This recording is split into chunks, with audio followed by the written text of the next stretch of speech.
Welcome to my channel tasty cook at home. आज की video friends बहुत ही amazing होने वाली, क्योंकि आज मैं आप लोगों के साथ शेयर करने जा रही हूँ super tasty, super spongy, super soft pineapple cherry cake. इसे बनाना फ्रेंड्स बेहद आसान है, 100% नो फिल रेसिपी है। आप यकीन मानो गैस बड़े के साथ साथ बच्चे भी इसे बना लेंगे। इस केक को बनाने के लिए ना ही एग का इस्तेमाल करेंगे, ना ही कंडेंस मिल्क, ना ही ओवन। बगैर किसी गलती के bakery style pineapple cherry cake पतीले पे बनाकर दिखाऊंगी। तो चलिए इसे बनाना स्टार्ट करते हैं। तो पाइनएप्पल चेरी केक बनाने के लिए हम सबसे पहले अपने देसी ओवन को प्रीहीट करेंगे। हमने यहाँ पे एक बड़ा पतीला ले लिया। आप इसकी जगह प्रेशर कुकर या फिर आप इसकी जगह बड़े कढ़ाई का भी इस्तेमाल कर सकते हो।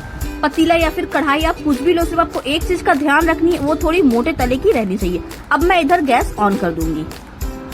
तो अब मैं इस पतीले के अंदर डालूंगी हाफ केजी सॉल्ट। ये मेरे बेकिंग वाली सॉल्ट है। मैं जब भी बेकिंग करती हूँ इसी सॉल्ट का इस्तेमाल करती हूँ। अगर आपके पास बेकिंग सॉल्ट नहीं है तो आपको घबराने की बात नहीं है, आप रेगुलर सॉल्ट भी इसकी जगह इस्तेमाल कर सकते हो। गैस का फ्लेम इधर आप मीडियम कर दें। नमक को स्पैचुला या फिर चम्मच से फैला दे। फैलाने के बाद अब मैं इसके अंदर रखूंगी इस तरह के स्टैंड। ऐसा स्टैंड सभी के घर में होती है। अगर आपके पास ऐसा स्टैंड नहीं है तो आप इसकी जगह कोई गोल्ड रिंग या फिर कोई छोटा सा प्लेट रखकर इसे ढक दे। ढकने के बाद इसे मैं मीडियम फ्लेम पे 10 से 15 मिनट के लिए प्रीहीट होने के लिए छोड़ दूंगी। तो जब तक हमारा देसी ओवन प्रीहीट हो रहा है, इधर मैंने ले ली है केक बेक करने के लिए केक टिन। यहाँ पे मैंने ब्रेड टिन का इस्तेमाल किया। आपके घर में जैसा भी टिन अवेलेबल हो आप ले सकते हो। और अगर ऐसा भी हो सकता है आपके घर में केक बेक करने के लिए कोई भी टिन नहीं है, तो आप छोटे साइज की पतीले में भी इसे बेक कर सकते हो। पतीले में आप पहले अच्छे से ऑयल ग्रीस कर लेना, फिर आप इस तरह से बटर पेपर लगा लेना। अगर आपके पास बटर पेपर नहीं है तो आप उसकी जगह थोड़ा मैदा डस्ट करके एक्स्ट्रा मैदा निकाल लेना। तो इस तरह से आपको भी कर लेनी। अब मैं इसे साइड में रख देती हूँ। Eggless super soft spongy pineapple cherry cake बनाने के लिए हम यहाँ पे सबसे पहले ले लेंगे एक बड़े बाउल। तो सबसे पहले मैं इस बाउल में डालूंगी 1.5 कप पाउडर शुगर। आप यहाँ पे कोई भी कप सेट कर ले, उसी से आप सारे मेजरमेंट करना। 1 cup and half cup powder sugar. Total मैंने 1.5 कप पाउडर शुगर ली है। तो मैंने यहाँ पे 1.5 कप पिसी हुई चीनी ली है। चीनी को पीसना बहुत ही आसान है। चीनी आप मिक्सी जार में डालिए, उसकी पाउडर बना लीजिए। अब मैं इसी कप से इसमें डालूंगी रिफाइंड ऑयल। मैंने यहाँ पे सनफ्लावर ऑयल का इस्तेमाल की है। आप चाहे तो यहाँ पे 1 ही कप का भी इस्तेमाल कर सकते हो या फिर आप हाफ कप का भी यहाँ पे इस्तेमाल कर सकते हो। तो मैं इसी कप से डालूंगी हाफ कप रिफाइंड ऑयल। तो अब मैं इसी कप से डालूंगी हाफ कप दही। यहाँ पे मैंने फ्रेश दही का इस्तेमाल की है। ये मेरा होममेड दही है। आप चाहे तो इसकी जगह रेडीमेड दही का भी इस्तेमाल कर सकते हो, पर फ्रेश रहनी चाहिए। आपको नजर आ रहा होगा दही में मेरी बिल्कुल भी पानी नजर नहीं आ रही। तो पहले आपको भी दही की पानी छान लेनी, फिर आपको इसमें इस्तेमाल करनी है। तो अब मैं इसे हैंड मिक्सर से अच्छे से फेंटूंगी, कम से कम 2 से 3 मिनट तक। हमें इसे इतना फेंटनी है जब तक ये स्मूथ ना हो जाए। तब यहाँ पे बढ़िया से इसे फेंटे। ये स्पॉन्ज केक मैं जो बता रही हूँ, आप एक बार इसे मेरे कहने पे बनाइएगा, 100% परफेक्ट बनेगी। मैं आपको गारंटी देती हूँ। बहुत ही सॉफ्ट और फ्लफी बनती, एकदम रुई की तरह। तो ये देखिए इस तरह की कंसिस्टेंसी हमें इसकी चाहिए। तो आपको दिख रहा है एकदम स्मूथ इसका टेक्सचर लग रहा है। अब मैं इसके ऊपर रख दूंगी एक छन्नी। तो अब मैं इस छन्नी में डालूंगी 2.5 कप मैदा।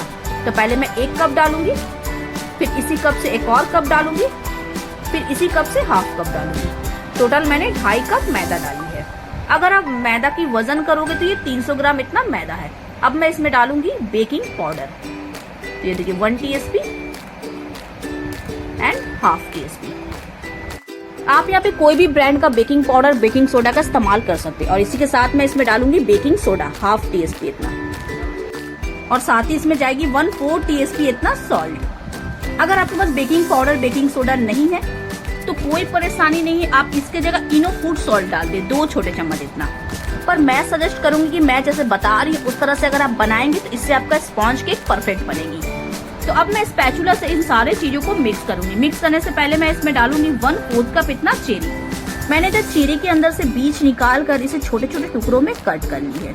अब मैं ये चेरी मैदे के अंदर डाल दूंगी। पहले मैं इन चेरी को ऊपर से ही सूखे मैदे में मिक्स करूंगी, फिर मैं इसे नीचे से मिक्स करूंगी।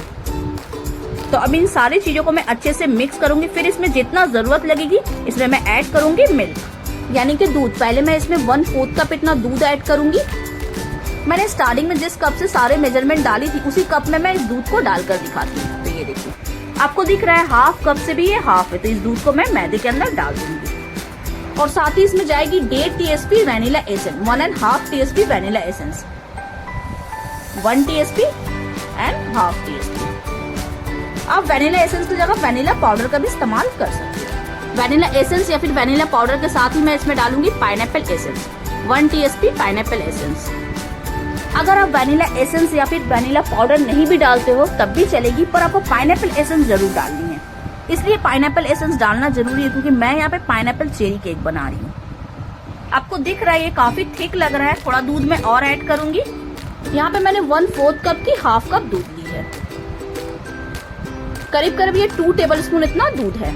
अब दूध डालते वक्त थोड़ा थोड़ा कर इसमें दूध ऐड करें, एक बार में आप सारा दूध ना डालें क्योंकि अगर आपकी बैटर पतला हो जाएगी फिर आपकी केक सही नहीं फूलेगी। ये डिपेंड करता है आपका मैदा कितना पुराना है या फिर नया है। अगर आपका मैदा पुराना होगा तो वो दूध ज्यादा लेगा और अगर नया होगा तो वो दूध कम लेगा, तो उस हिसाब से आप इसमें दूध ऐड करें। तो फाइनली हमारा बैटर तैयार है, आपको मैं दिखाती हूँ। ये देखिए इस तरह की थिक कंसिस्टेंसी की हमें बैटर चाहिए।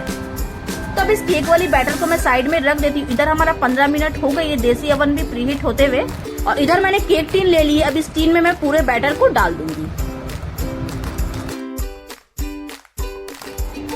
तो बैटर को स्पैचुला से चिकना करके इसके ऊपर मैं चेरीज लगा दूंगी। ये बिल्कुल ऑप्शनल है। एक जरूरी बात गाइस मैं आप लोगों को बताना चाहती हूँ, मेरी लास्ट वीडियो चिकन तंदूरी में आप लोगों को मेरी आवाज सुनने को नहीं मिलेगी टेक्निकल प्रॉब्लम के वजह से। अगर उस वीडियो से रिलेटेड जानकारी या फिर कुछ भी पूछनी है तो कमेंट बॉक्स में पूछ सकते हैं। तो इसलिए मैंने सोची वीडियो में साउंड ना होने की वजह कर आप लोगों के लिए ही चिकन तंदूरी की एक और नई रेसिपी कुछ दिनों में लेकर आऊंगी। तो चलिए बातें होते होते हमारे चेरीज भी लग गई है केक के बैटर के ऊपर। अब मैं इसे बेक करूंगी। तब इस पतीले के मैं ढक्कन हटाकर इस पर रख दूंगी केक वाली टीन। स्टैंड के ऊपर मैं इस तरह से केक वाली टीन रखकर इसके ऊपर से ढक्कन लगा दूंगी। आप इसे ढकते वक्त जो आपके पतीले में अच्छे से सेट होए वही ढक्कन का इस्तेमाल करें। अब मैं इसे गैस का फ्लेम मीडियम टू लो करके 40 से 45 मिनट तक बेक होने के लिए छोड़ दूंगी। आप 30 से 35 मिनट के बाद एक बार इसे चेक करना टूथपिक से। अगर आपको गीला लगे तो फिर से इसे बेक करना 10 से 15 मिनट के लिए। मैं फिर से बोल रही हूँ 30 मिनट के बाद आप एक बार जरूर चेक करना। टाइम आगे पीछे हो सकती है, ये डिपेंड करता है आपका पतीला या फिर कढ़ाई कितना मोटा है। तो चलिए 40 मिनट हो गई। अब मैं इसके ऊपर की ढक्कन हटा देती हूँ। तो ये देखिए वाह, बहुत ही बढ़िया हमारा पाइनएप्पल चेरी केक बनकर तैयार हुआ है। आप देख सकते हैं कितना फ्लफी ये बना है। केक के ऊपर की कलर भी आप देख सकते हैं कितना प्यारा ब्राउन कलर आया है और इसकी साइड से नीचे से भी इसका कलर काफी अच्छा आया है। जब मैं इसे डिमोल्ड करूंगी ना तब आप इसका साइड और नीचे का कलर देखना। अब आप यहाँ पे एक टूथपिक ले ले, इस तरह से अंदर डालकर इसे देखें। तो ये देखिए टूथपिक हमारा बिल्कुल क्लीन आई है। मैंने 30 मिनट्स के बाद एक बार इसे चेक की थी तो ये मुझे थोड़ा गीला लग रहा था, फिर से मैंने 10 मिनट के लिए इसे बेक कर ली थी। तब इस पतीले से मैं केक वाली टीन को बाहर निकाल लेती हूँ। तो पतीले से केक टीन को निकाल कर मैं थोड़ा ठंडा होने दूंगी। जब ये थोड़ा ठंडा हो जाएगा फिर मैं आपको इसे डिमोल्ड कर दिखाती हूँ। तो केक हमारा हो गया हल्का सा ठंडा। पहले इस तरह से टीन को टच करके देखना। अगर आपको हल्का सा ठंडा लगे तभी आप केक टीन के अंदर से इस तरह से केक निकाल लेना। तो आप देख रहे हैं हमारा केक का कलर कितना बढ़िया आया है। आप भी बनाइए हमारे इस तरीके से, मुझसे भी अच्छी बनेगी आपकी केक। तो अब मैं इसकी साइड से और नीचे से बटर पेपर हटा दूंगी। तो आप देख रहे हो इसका कलर बहुत ही परफेक्ट आई है और इसका जाली देखिए आप।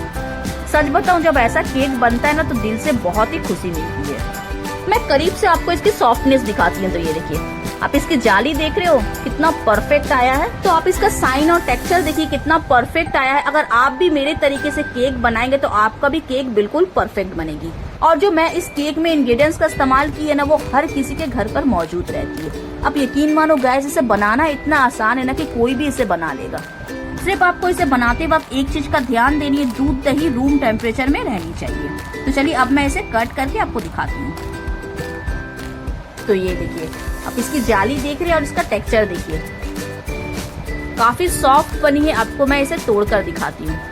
तो अगर आपको हमारा super soft spongy pineapple cherry cake की रेसिपी पसंद आई होगी तो प्लीज वीडियो को लाइक कीजिएगा, उसके साथ चैनल को सब्सक्राइब कीजिएगा। फिर मिलते हैं एक और नई रेसिपी के साथ, तब तक के लिए टेक केयर।